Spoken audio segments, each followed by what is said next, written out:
जनता भारत वृत्तवार्ता या आपल्या चॅनलच्या माध्यमातून आपण कल्याण वालधुनी बुद्धभूमी फाउंडेशन या आपल्या बुद्धविहारस्थळी आलेलो आहोत आणि 30 मे रोजी या ठिकाणी तथागत बुद्धाच्या मूर्तीला आणि आपल्या पूज्य भंतेजी यांच्यावरती प्रशासनाने हल्ला केला आणि अनधिकृतपणे कोणतीही नोटीस न देता या ठिकाणी बुद्ध मूर्तीची नासधूस केलेली आहे। त्याचबरोबर आपल्या पूज्य भंतेजींना देखील त्यांच्या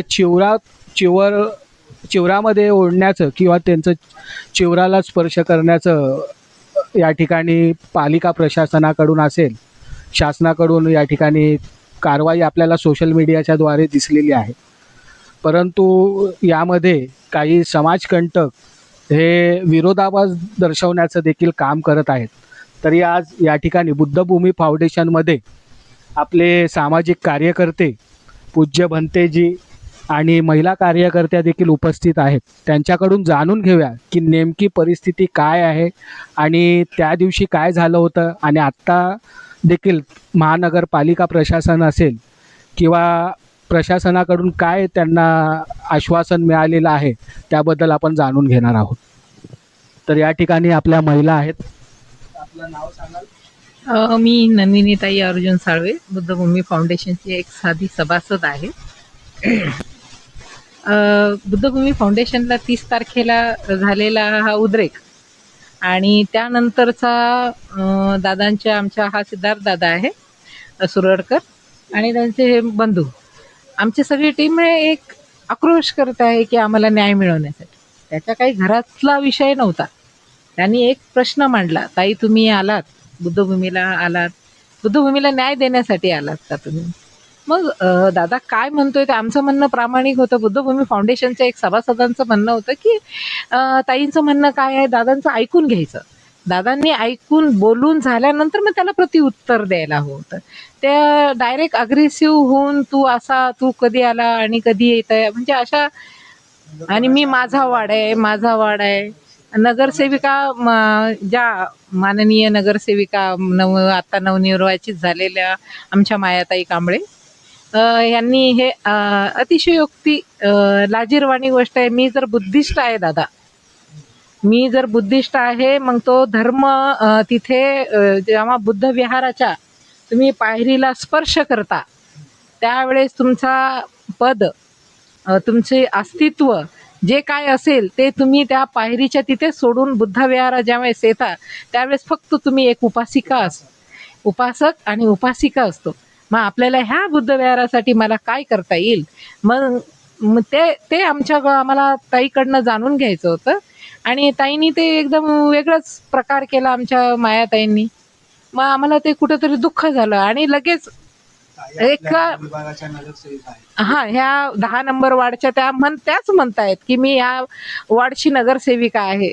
मग नगरसेविका आहे तर वार्ड काय आपण खरेदी केलंय का? माझे बंधू आहे तिथे आमचे कटारे दादा, हे वार्डमध्ये राहणारे व्यक्तिशः त्यांचे वोटर म्हणा किंवा त्यांना सपोर्ट केला की नाही आमची ताई निवडून आली म्हणजे आम्हाला न्याय मिळेल।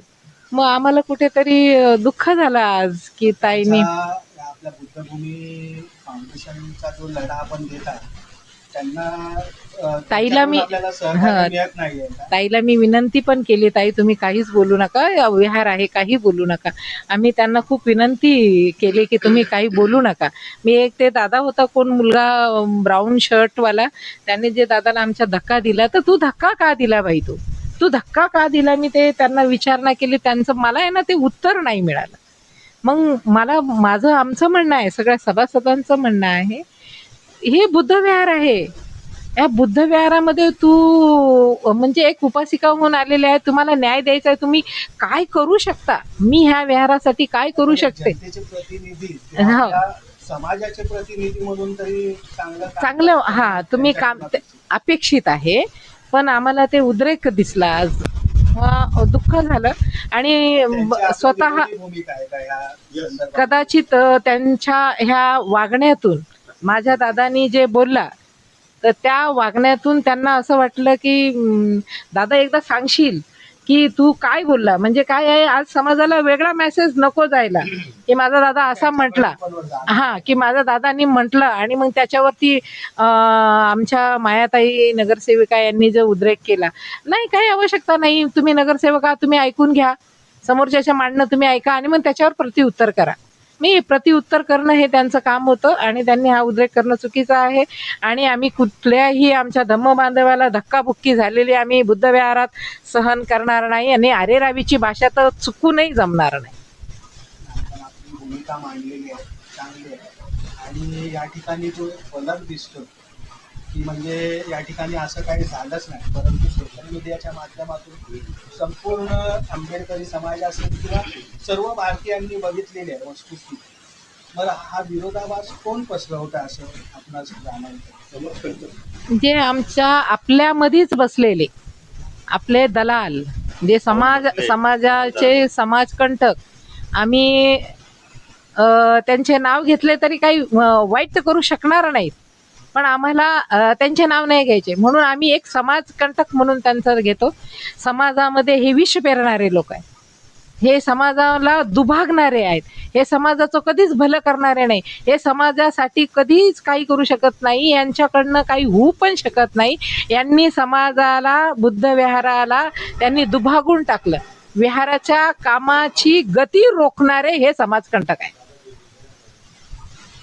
तर आपण म्हणजे सोशल मीडियावरती RPIचे जे आठवले गटाचे कार्यकर्ते भारत सोनावणे यांनी देखील म्हणजे त्या वालदुनी बुद्धविहाराच्या संदर्भात किंवा या जागेच्या संदर्भात काही प्रश्न उपस्थित केलेले आहेत. ते सगळं आपल्या पूज्य भंतेजींवर आरोप करत आहेत, त्याच्यामध्ये काही तथ्य आहे का? पूज्य भंतेंची काल जी प्रेस कॉन्फरन्स झाली आणि जो महाराष्ट्रातला, पूर्ण भारतातला जो समाज इथे आला काल, त्याचं प्रत्युत्तर भारतदादाला मिळालंच असेल. कारण त्या जो रोष होता भंतेजींच्या विरुद्ध, कट कारस्थानं करणारे काही आहेत विघ्नसंतोषी लोक आपण म्हणूया आणि पुढे चालूया. तर भंतेजींनी त्यांचे मुद्दे त्यांनी पूर्णपणे झाडून काढलेले आहेत.